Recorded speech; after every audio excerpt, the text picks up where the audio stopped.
Oi, gente, mais um sábado e mais um programa Política de Leve. Hoje eu estou aqui no nosso estúdio com um convidado que tem uma trajetória muito grande dentro da política. Ele é formado em Engenharia Elétrica pela Universidade Federal de Pernambuco, pós-graduado em Sistemas Elétricos de Potência pela Universidade Federal de Itajabá, lá em Minas Gerais. Ex-engenheiro da Chesf, foi deputado federal pelo Partido dos Trabalhadores por 5 mandatos consecutivos e por falar em Partido dos Trabalhadores, Ferro, é Fernando Ferro que está aqui com a gente. Eu não ia contar para vocês agora, não, mas é Fernando Ferro. Ele não é apenas filiado ao PT, ele também foi é, uma das pessoas que fundou o partido. Ele faz parte também do movimento sindical, é ex-dirigente do Sindicato Urbanitários, foi vereador do Recife, líder da bancada federal por 2 vezes, foi membro do Diretório Nacional do PT, presidente do PT por 3 mandatos e é participante do Congresso de Fundação da Central Única dos Trabalhadores da CUT. O currículo dele é extenso, quase me enrolei aqui, mas espero que vocês tenham entendido. Errei alguma coisa, Ferro? Não, só a cidade Itajubá, cidade de Minas Gerais. Itajubá, Ah, Minas Gerais. Teu caminho é longo, né, Ferro? Muita história, muita trajetória, muitos mandatos. Mas conta pra gente, quem é Ferro no dia a dia? tá. Primeiro, grato pelo convite, pela oportunidade de a gente ter essa conversa. Eu sou uma pessoa de origem do interior, sou nascido no município de Bom Conselho, mas me criei em Garanhuns até o período que eu fiz o vestibular para a escola de engenharia e vim aqui morar no Recife e por aqui fiquei, né? Sou um militante político que se engajou nessa caminhada por conta dos tempos que nós vivíamos. Eu acho que isso a gente pode até falar mais tranquilamente aí mais para frente, mas como uma pessoa, como cidadão, sou preocupado com a nossa vida, né, com o nosso meio ambiente, com a política, e com a constituição de uma sociedade mais justa, mais fraterna, mais solidária, onde haja mais oportunidades para todos e que a gente possa viver em paz. Que eu não acredito num país de poucos ricos e muitos pobres e pessoas necessitadas, né? Há que se equilibrar mais o tecido social para que um país funcione como Sim, sim. nação. Você é natural de Bom Conselho, não é Bom isso, Ferro? Conselho, Bom Conselho, mas praticamente só fiz nascer em Bom Conselho, eu me criei em Garanhuns. Ah, Com então tua cinco infância meses, foi toda em todo em Garanhuns. Garanhuns. Com 5 meses, meus pais se transferiram para o município de Garanhuns, na área rural, que eu morei muitos anos lá, e depois eu fui morar na cidade de Garanhuns aí para estudar, né, que era uma questão que a minha mãe, que era semi-analfabeta, mas fazia muito questão de dizer que a grande herança que um pai poderia deixar para os filhos era o conhecimento, era o estudo, era a capacidade dele adquirir intelecto para poder caminhar na vida com os próprios pés e constituir a vida e participar e ser um cidadão, né? Isso, certíssimos. Ferro, e como surgiu o interesse pela política? Veja, eu sou de uma geração que viveu um momento muito dramático nesse país, que foi um período de ditadura militar, né? Quando eu tinha 12 anos, aconteceu o golpe de 64 e aquilo para mim, no primeiro momento, foi uma coisa muito estranha. Depois eu fui tomando interesse pela participação em grêmios escolares, na política estudantil, na área esportiva, como eu sempre gostei de futebol. Esses esportes coletivos incentivam na gente essa ideia de troca, de partilhar, de participar e de conviver. Isso vai gerando essa expectativa de convívio social. Então eu fui me engajando quando fiz o vestibular, vim para a escola de engenharia. Vivíamos aqui um período de censura, por exemplo, o diretório acadêmico da escola de engenharia estava fechado, estudantes tinham desaparecido, tinham sido mortos, havia muita repressão. E quando a gente chegava, os nossos pais, as pessoas diziam: não se meta em política, não fale em política, porque você corre o risco. E a gente sabia que tinha risco. Havia prisões, havia expulsões da Sim. universidade, havia decretos que puniam estudantes e havia desaparecimentos políticos. Isso, inclusive, me incomoda hoje quando eu vejo jovens defendendo uma ditadura militar. Quem não viveu aquilo é que fala isso. Uhum. A coisa pior do mundo, Kate, era você ser censurado. Você queria ouvir uma música de Caetano Veloso, ou de Geraldo Vandré, ou até de Odair José, ou de Valdir Soriano. E eram músicas censuradas, porque o governo se achava no direito de proibir que as pessoas ouvissem tais músicas, de proibir que as pessoas ouvissem tais peças de teatro ou tais filmes. É, os filmes eram proibidos, a gente tinha que passar clandestinamente um filme para assistir. É um horror uma ditadura, a falta de liberdade. Então, quando eu vejo alguns jovens, até influenciados por alguns adultos conservadores e que têm amor à ditadura, falar que não teve ditadura no Brasil, que não foi bem assim, me incomoda muito. Fiquei muito feliz com esse filme aí recente de, do nosso Oscar com O Fernanda Oscar. Torres, porque ela refletiu aspectos daquele momento que eram silenciados, porque isso não passava em televisão, isso não saía em jornal. Então, tudo isso gerava da nossa parte medo, a apreensão, mas ao mesmo tempo aquela energia da juventude nos indicava que a gente tem que resistir, a gente tem que se mexer contra isso. Então começamos a lutar na universidade, lutar por melhor qualidade de ensino, começamos a lutar para reabrir os diretórios acadêmicos, começamos a discutir a realidade brasileira, por que que o Brasil era desse jeito. E isso foi alimentando a nossa expectativa e nosso interesse pela política. E aí os movimentos políticos no país começaram a surgir, a luta pela anistia, a luta pela eleição direta, depois, todos esses processos todos foram nos envolvendo e nos chamando para participar.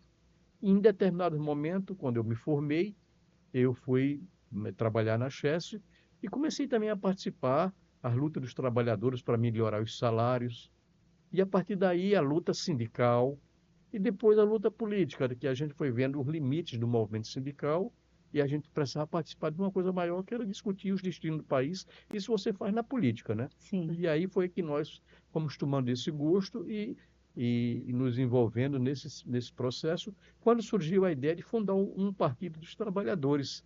No ano de 79, anos 80, e eu participei dessa iniciativa com outros companheiros aqui e me engajei nesse processo e foi algo muito educativo e ao mesmo tempo esperançoso, criar uma perspectiva e um projeto de política com participação da população e que fosse dirigido para a maioria do povo, o povo trabalhador do país, né? Sim. Nessa trajetória de montar o Partido, né, dos Trabalhadores, quais foram os maiores desafios, Ferro? Olha, no começo era primeiro o grande desafio é a falta de crença das pessoas na política. Por que política? Por que se meter em política? Por que eu vou me filiar num partido político? E a gente tem que dizer, não, olha, a gente precisa ter um instrumento de luta, de reivindicação, um instrumento para mudar as leis do país, para tornar o país mais justo. Essa ansiedade de participar e esse sentimento que era que movia a gente a querer mudar o mundo, né? Nós queríamos mudar o mundo. As experiências, as lutas históricas do povo, as revoluções que aconteceram, as mobilizações, tudo isso chegavam para nós também. Sou de uma geração que pegou o fim da luta armada da esquerda, né? Que houve um período que a esquerda no Brasil teve que pegar armas para enfrentar a ditadura militar. Uhum. E foi uma luta muito desigual, onde o aparelho de Estado brasileiro, as Forças Armadas, massacraram as revoltas dos militantes, dos lutadores que enveredaram por esse caminho da luta armada. Então a minha geração se recolheu e disse: não, não é o caminho da luta armada. Nós temos que discutir como chegar na população, como as pessoas comuns participarem da política, como elas se encantarem com a política e poderem mexer e mover essas coisas e mudar isso. Que se o povo se organizar, se o povo se estruturar politicamente, o país muda e a gente sabe disso, né? Então, foi esse aprendizado que nos levou a constituir o Partido dos Trabalhadores, da derrota da luta armada, né? E da necessidade de compreender que a política não pode ser feita por pequenos grupos elitizados militarmente ou intelectualmente. Tem que ser uma coisa que as pessoas comuns apareçam na cena, falem, digam, e foi isso que nos moveu para construir o PT. E começamos a fazer com muita dificuldade filiações.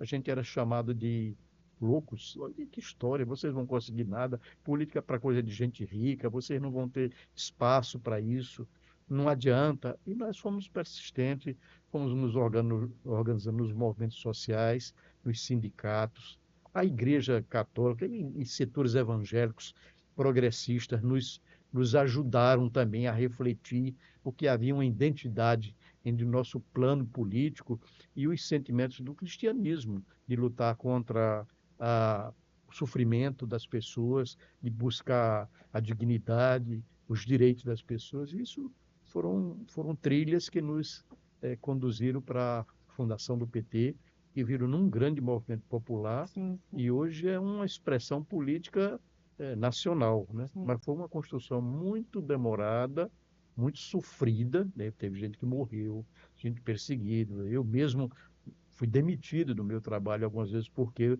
eu tinha essa participação política no governo Collor.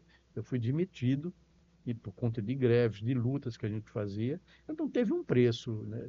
Teve um preço, mas também teve o sabor da gente avançar e conquistar. E hoje tem o Partido dos Trabalhadores, que mesmo com seus problemas, eu reconheço que nós temos algumas sequelas da construção partidária, quer dizer, até numa família você tem pessoas que se desviam, você tem Uhum. que... Então, num partido teve, no meu partido eu não tenho que esconder isso, não teve gente que se desviou politicamente, se corrompeu. Agora foi uma minoria que a gente compreende que provocou um estrago grande, porque a grande maioria é movido por outros sentimentos, de dignidade, de honestidade, de compromisso social, e de luta para a vida melhorar. Então, eu sou muito feliz por essa trajetória, porque participei disso, com todas as suas dores, os seus risos, as suas conquistas e as suas alegrias. Ferro, você trouxe para a gente um pouquinho da história da ditadura, né? E até como a juventude acredita que aconteceu. Hoje a gente tem uma representação muito boa dentro dos cinemas, que foi o filme Ainda Estou Aqui, né? Mas para você, qual a importância da democracia, no geral, para a sociedade? A democracia, como se diz, dentre todos os sistemas políticos, os outros são ruins, mas é o menos ruim, né? Eu acho que a democracia é exatamente o espaço onde a gente dá mais oportunidade aos diferentes, aprender a conviver com as pessoas diferentes e combater as desigualdades, Sim. né? Nós entendemos que, primeiro, a participação popular é fundamental para constituir um país. Uma nação só se organiza se o povo tiver dignidade, tiver cabeça altiva e tiver oportunidades, né? E quem permite isso é um governo que dê oportunidades de estudo, de saúde, de educação, de moradia, de infraestrutura, de lazer, de cultura, né? Então, é num regime democrático que isso acontece. Então, eu não vejo outro caminho que não a gente buscar permanentemente a democracia. E no Brasil nós temos uma democracia frágil, eu digo assim, porque inclusive de vez em quando nós temos sobressalto dos golpes. O último que teve foi aí recente, no 8 de Sim. janeiro, aquela movimentação em Brasília que pedia a volta dos militares, fechamento dos poderes do Supremo, do Congresso e a tomada de poder por militares. Uhum. Olha, isso era voltar para o período mais sanguinário, mais grosseiro, mais grotesco da nossa vida política, né? Nós temos que evoluir para passos mais dignos da participação política e da constituição de uma nação. E a democracia é fundamental para garantir vida digna para a população. Porque não adianta só o direito de voto, o direito de essa liberdade, se você não tiver a qualidade de vida, se Uhum. você não tiver o alimento, a educação, as oportunidades e a dignidade da vida, a vida digna, que é o que deve se buscar em qualquer sistema político, né? E o que você acha que mudou na política, desde quando você começou sua vida pública para agora, né? Olha, nós vivemos um aprendizado, né? A nossa democracia é um aprendizado. E isso é importante. E nós temos poucas experiências de democracia. É a primeira vez na história do Brasil que de 1985 até agora, hoje são quantos anos? São 30 anos, né? 30 e poucos 30 e anos, né? poucos anos de democracia na história dos 500 anos do Brasil. Nós nunca tivemos tanto período de democracia. Então, nós estamos aprendendo. Isso é uma coisa muito importante. Isso a gente tem que valorizar essa vivência, essa convivência. Agora, nós temos muitas mazelas na política. Constantemente temos visto aí distorções, desvios, né? Eu participei de 5 mandatos de deputado federal. Eu tenho a minha consciência tranquila, não tenho processo nas minhas costas, não tenho, nunca tive acusações de desvios, porque eu tenho isso como um preceito, que honestidade não é virtude, não. Honestidade é uma obrigação das pessoas serem corretas. Então, na política, a gente encontra, infelizmente, muita gente que busca aquele espaço para benefício próprio, para levantar dinheiro, Uhum. para crescer pessoalmente, para saquear o dinheiro público e termina destruindo a imagem da política. Isso é muito ruim para a juventude e começa a associar a política a tudo que é ruim. Um Eu vejo, comércio, né? exato, e um comércio, outros fazem os mandatos, comércio, para faturar, né? Então, isso, uma parcela destrói a imagem da política. Infelizmente, eu tenho que reconhecer que a maioria dos políticos no Brasil estão com essa mácula, com essa mancha, Uhum. né? Agora, nós temos que reconhecer que esses políticos são eleitos pelo voto, né? Sim. Então, o cidadão comum participa de alguma maneira para constituir esse processo. Então, nós temos que ter uma educação política que passe desde a cabeça dos políticos para as pessoas aprenderem como votar, o que é que significa o voto, porque não deve vender o voto. Uhum. Nós estamos assistindo às eleições aí, é uma compra de voto, uma coisa tem Absurda. aumentado, tem se agravado isso. E isso vai comprometer a nossa democracia, porque vai ficar um governo de quem tem dinheiro. É o que se chama, uma plutocracia. É um governo de ricos, né? Só rico quem vai poder se instalar nessa cena política. Isso é muito ruim. Por isso que é importante o processo de educação, o papel da imprensa, programa como nós estamos fazendo aqui, para a gente discutir o que deve ser a política na vida da gente, né? Falando aí, nesse processo eleitoral, você fez parte da transição entre os governos, não Sim, foi isso? isso. Foi uma transição tranquila dentro da área. Foi-lhe atribuída aí Minas e Energia. Eu fiz parte, o governo, quando terminou o governo Bolsonaro, para tomar o governo Lula, então o presidente Lula convocou pessoas de várias áreas para constituir grupos de trabalho que se chamavam grupos de transição, né, seria a transição do governo que passava para a gente. Nós tentamos, inclusive, conversar com a equipe anterior, mas não teve conversa. Mas como nós já tínhamos experiência, eu sou dessa área, trabalhei na Chesf, sou do setor elétrico, conheço o setor de energia no Brasil, a Petrobras, essas empresas, eu fui convidado para participar com um grupo de especialistas que formularam políticas para o Ministério de Minas e Energia, né? O que é que nós iríamos fazer com o nosso setor elétrico? Qual seria a política para o petróleo? Como é que seria a inserção de novas formas de energia, energia renováveis? O Brasil está sendo um país com um avanço muito grande em energia solar e energia eólica, Uhum. né?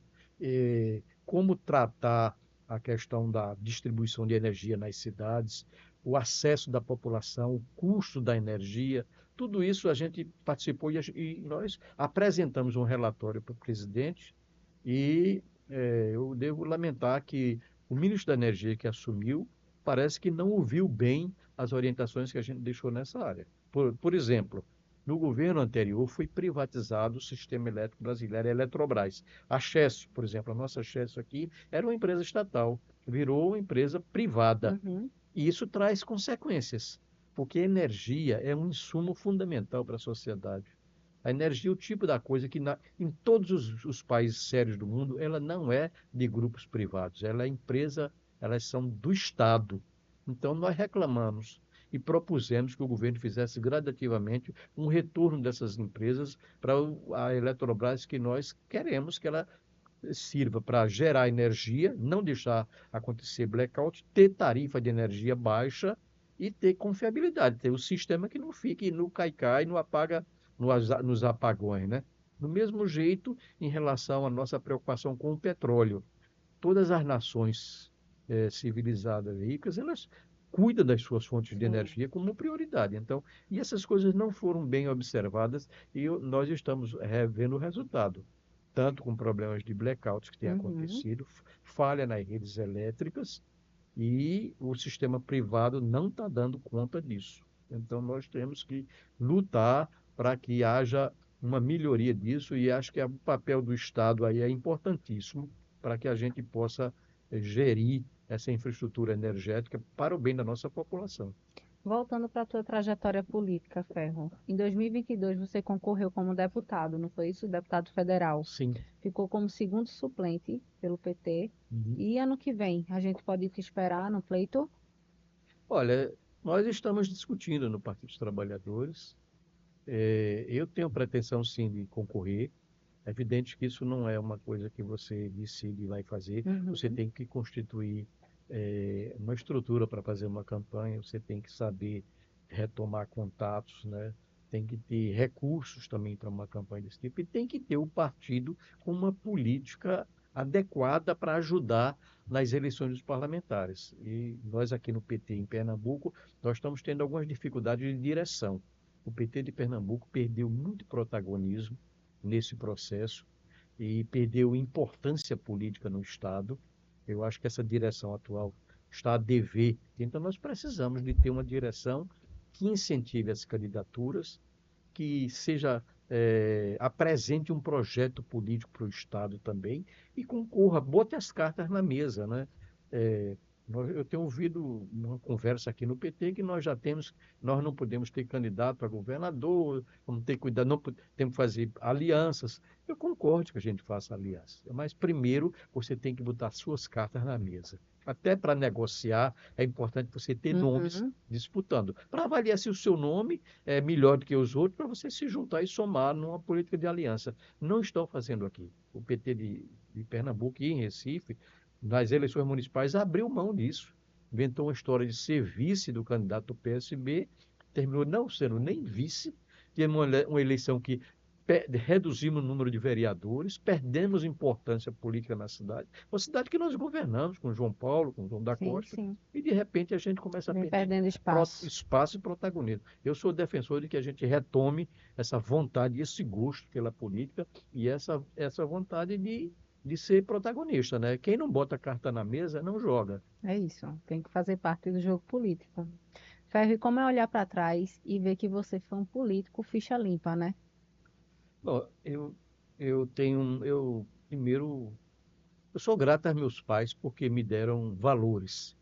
Eles me constituíram como pessoa humana para ter cuidado na honestidade do que faz, na integridade do que faz, no compromisso, na responsabilidade do que faz. Eu procurei sempre fazer política desse jeito.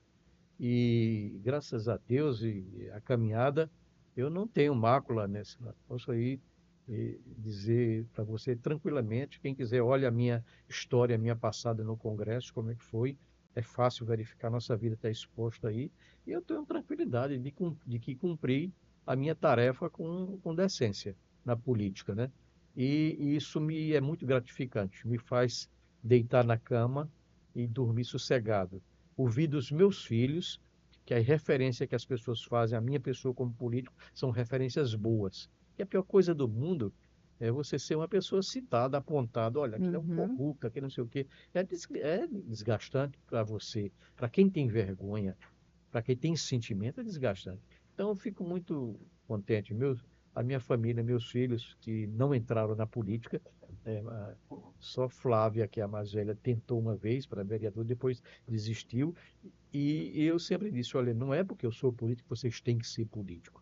Eu não sou filho de família de políticos. Eu entrei nisso porque um processo e um caminhar me levou para isso. Então, não existe político profissional, filho de político tem que ser político. Uhum. Isso eu sempre disse. Então, graças a Deus, a maioria escolheu, são três médicos, dois homens e uma mulher médica, e a Flaira, que é artista, gosta do mundo das artes, faz o que ela gosta, e o que eu dou muito valor a isso que são pessoas que estão participando, estão tocando a vida aí com cidadãos e cidadãs com muita dignidade. É esse legado que eu me gratificam. Inclusive para minha companheira de caminhada, Tereza Cristina, que me ajudou, minha mulher que me ajudou muito. Primeiro, eu me envolvi na política e ela é quem cuidou da educação dos filhos. Eu posso dizer que 70% deles é mais dela do que de mim, porque eu fiquei um pouco ausente por causa dessa luta política, participação, né, envolvimento com isso. Eu terminei, às vezes, até sendo o pai ausente em algumas áreas, mas sempre procurei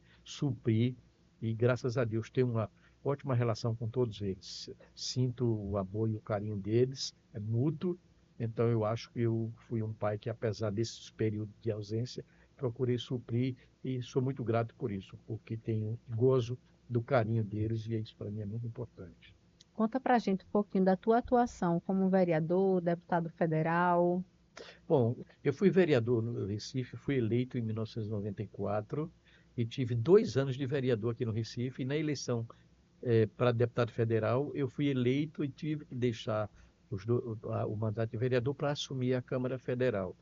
Como vereador, eu tive atuação aqui nas lutas dos servidores, eu tive participação na questão do plano diretor da cidade, que a gente discutia a organização do comércio ambulante, uma luta muito grande. Eu me lembro daquele negócio do camelódromo, que a gente teve uma briga muito grande com o governo, que era o prefeito Jabas à época, e tentando organizar o comércio dos ambulantes, a questão do meio ambiente, de lutar para a preservação da área verde da cidade, né, que a gente vive. Assim, Recife tem uma cidade que tem um potencial muito grande e nós aqui perto aqui nós temos uma zona de mangue aqui ao lado aí da Via Mangue. Uhum. Nós temos o maior, pra você ter ideia, as pessoas nem sabem isso, nós temos o maior manguezal urbano do mundo.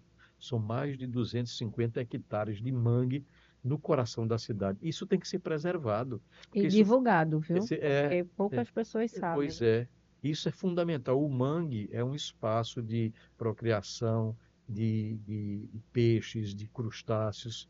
É uma área muito rica e a gente sente o cheiro, aquele cheiro desagradável dele, mas aquilo faz parte do ecossistema. É importante preservar, evitar as ocupações diárias. Eu tive uma luta muito grande em defesa das populações para que os programas habitacionais acabassem palafitas, né?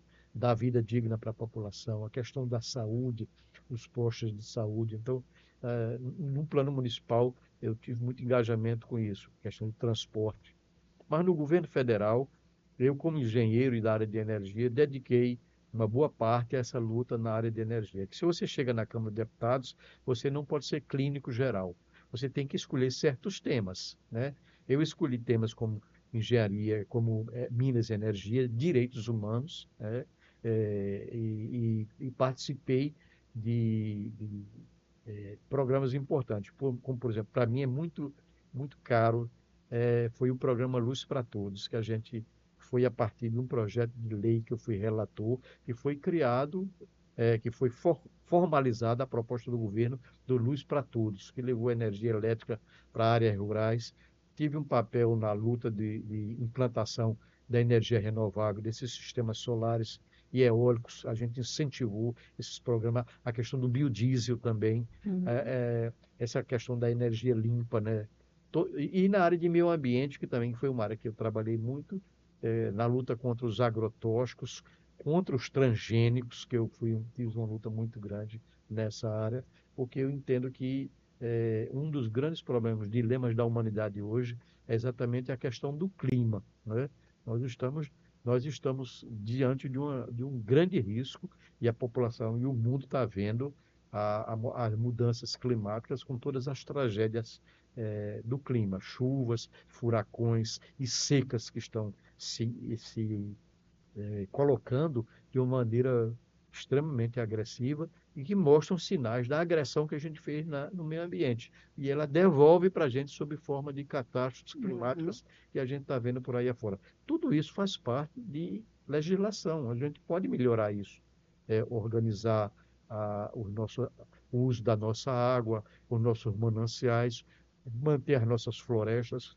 Todas essas questões foram áreas de minha preocupação. E na área de direitos humanos eu tive um trabalho grande também, e me orgulho disso, de ter participado dessa luta pela dignidade humana. E tem algo, Fernando Ferro, que você já vê como seu legado, você quer deixar ainda como teu legado?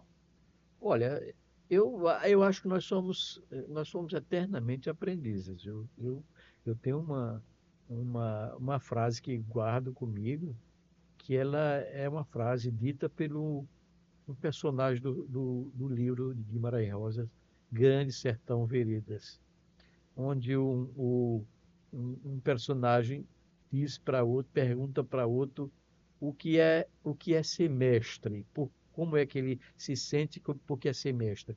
Aí o mestre diz, olha, mestre não é quem ensina, mestre é quem não perde a capacidade de aprender. Então, para mim, isso é fundamental. Eu tenho sempre buscado aprender, né? Hoje eu tenho 73 anos, de militância política, de mais de 50 anos na militância política, mas me encanta ver os jovens participantes, ajudar nas reflexões com eles, ouvir as críticas da juventude, ouvir as ansiedades, porque eu tive isso no meu Uhum. período de juventude, de ser rebelde, de gritar, de agitar. Isso é da essência da vida de quem está se construindo. E a gente não pode perder essa capacidade de se indignar com a miséria, com o sofrimento, com a desonestidade, com a injustiça. Essa, esses são legados que me fazem mover e me fazem acreditar na humanidade. Eu não sou pessimista com a humanidade, sou realista. Eu sei que a Uhum. coisa não está boa, mas que a gente pode mudar e a gente veio para fazer isso. É isso que me encanta e que me chama para a política. E qual a importância dos movimentos sindicais aqui no Brasil, Fernando? Olha, a nossa sociedade é uma sociedade capitalista, é uma sociedade onde uma minoria detém as formas de produção, o poder e manda no grosso da economia. Os sindicatos são instrumentos dos trabalhadores de lutarem pelos seus direitos. Melhor salário, melhor condição de trabalho, direito à aposentadoria e vida digna. Então, se não houver sindicatos, os trabalhadores ficam expostos à sanha de quem detém o poder econômico. Então, o sindicato é uma alavanca de sustentação. E eu fico muito triste porque há uma certa geração aí desencantada com isso. E é preciso alertar para isso. As pessoas precisam se organizar. Ninguém é uma ilha, ninguém sozinho eu faço e aconteço. Se você não tiver capacidade de se aglutinar, de se unir, de se juntar para mudar as coisas, você não tem, porque o mundo é feito de uma forma que quem tem, os poucos que têm dinheiro, querem mandar na maioria e querem fazer a sociedade à semelhança do que eles querem, né? Por isso que é importante as organizações sindicais, as organizações sociais, as lutas dos segmentos, por exemplo, a luta das mulheres, a luta Uhum. dos segmentos LGBTs contra o preconceito, contra a discriminação, contra essa coisa odienta de discriminar, de oprimir as pessoas, né? Vamos lutar por uma sociedade mais justa, mais igualitária e uma sociedade que respeite as diferenças. Eu vejo, eh, me preocupa às vezes ouvir certos discursos religiosos intolerantes que acham que só a sua religião é a que vale. Você vê, eu vejo evangélicos agredindo religiões de matriz africana. Quem foi que veio aqui na Terra e que disse que evangélico é a principal religião? Deus não veio É. aqui. Todas as religiões são criações humanas. Deus não. Então, por isso que eu tenho que respeitar todas as manifestações religiosas que defendam a paz, o amor, a fraternidade. Nós temos que respeitar todas elas, porque ninguém veio aqui dizer que essa ou aquela é a certa, né? Nós temos que ter a tranquilidade para saber. E se cria igrejas como se criam mercadinhos, né? Uhum. Mercadinhos de fé. Eu acho isso horroroso. Eu não acredito nessa. Acho que essas pessoas não acreditam em Deus. Porque se acreditasse em Deus, a primeira coisa que tinha na cabeça é o que era? Respeita o próximo, ama o Isso. próximo, não agride, não queira se passar como você como sendo a única verdade, porque não é. Uhum. Não, então eu tenho essa preocupação com o lado religioso. Eu não sou uma pessoa eu não, eu sou meio agnóstico. Eu sou uma das pessoas que duvidam de muitas coisas, mas eu tenho um respeito muito grande com os sentimentos religiosos e com as manifestações que a gente vê, que a gente não consegue explicar também, né? Então, alguma coisa misteriosa existe que a gente tem que respeitar. É verdade. Respeito em primeiro lugar. Ferro, a gente já está chegando no finzinho do programa e quando chega nesse momento, a gente tem um quadro aqui que é o de você para o mundo, onde eu faço 3 perguntas, é um bate-bola, certo? Então, o que vier na cabeça, tu pode responder. Podemos? Sim, Primeira pergunta, Ferro, para você, o que é ser político?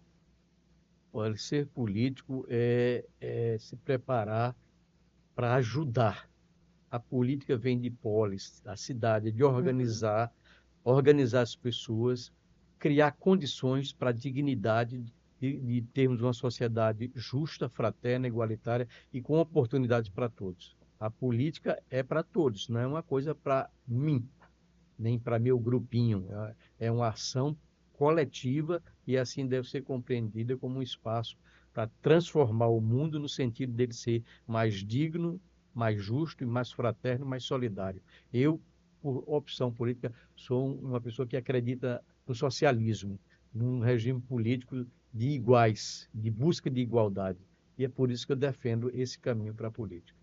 E se você acordasse um dia e toda a tua trajetória fosse apagada, tudo que você construiu até agora, e você pudesse resgatar 3 coisas, o que você resgataria? Pode ser pessoas, momentos. Primeiro, ah, o sentimento dos meus pais para eu estudar, para eu adquirir conhecimento. O sentimento do coletivo que eu tive com meus companheiros de caminhada para me ajudar e a dizer: você não vai fazer nada sozinho, você é parte de fazer e vamos fazer junto e vamos construir juntos instrumentos para a gente caminhar. Partidos, sindicatos, associações, organizações e vida social coletiva, fraterna e digna. E a terceira Terceira coisa. a terceira coisa que me move é que eu não me arrependo do que fui.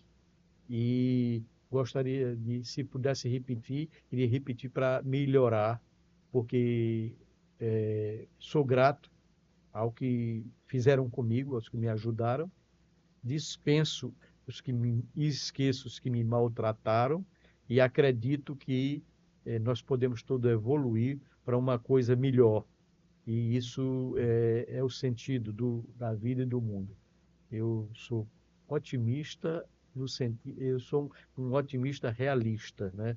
Alguém que acredita que as coisas vão mudar porque eu vou agir e vou me juntar a pessoas que querem mudar para melhor e combater aqueles que pensam ruim, que dar mais energias das coisas desagradáveis, dessa luta que existe na humanidade. Eu sou dos lados que acreditam que o bem vai prevalecer.